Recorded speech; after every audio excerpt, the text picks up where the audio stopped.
This week we've been thinking about the Gospel according to Michelle Obama, and as I've read and watched about her, it's become really evident that she's not a woman on the fringes. She's so central in her husband's work, but also in her own work and in her own right. She's done so much for women's rights, for child poverty, for healthy eating, and so many other things besides. She's a woman who's at the centre of things.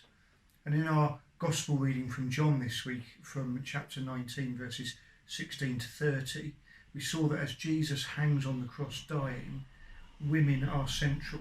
In the Message version of the Bible, it says that they were at the foot of the cross, and it lists some women, most importantly, most centrally, Jesus' mother, Mary.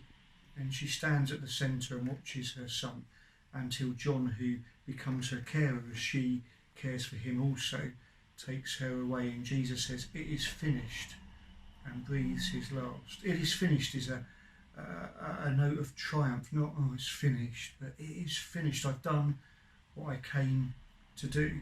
And what did Jesus come to do?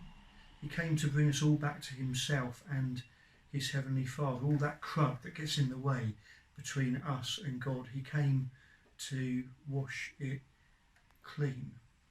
There's various ways that people look at what it means to be a Christian. Some people have it kind of like that. If that's a line of your life, and that's you when you're a baby, and that's you when you're when you've died, and they say that you make a decision for Jesus at some point.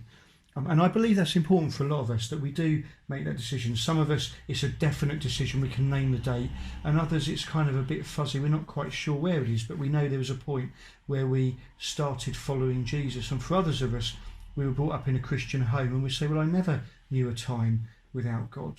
My problem is not with that, it's with after we've done this, how do we live the rest of our life until we die? Because we can have high moments with God and low moments with God and another high moment, or we can have just low moments all the time.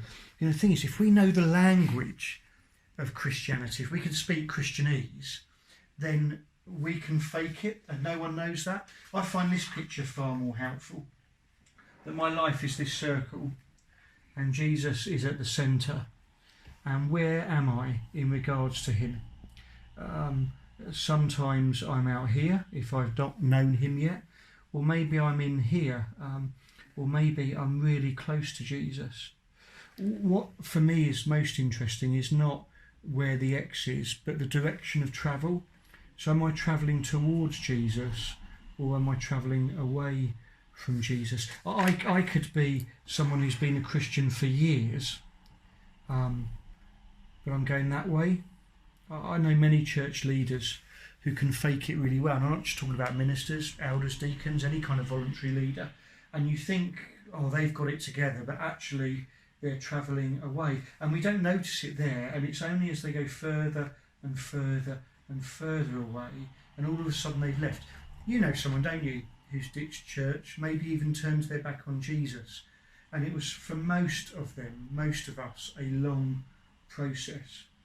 Jesus, I think, is more interested in the direction of travel. And I might be right on the fringes of faith, but if I'm travelling towards him, he's well pleased.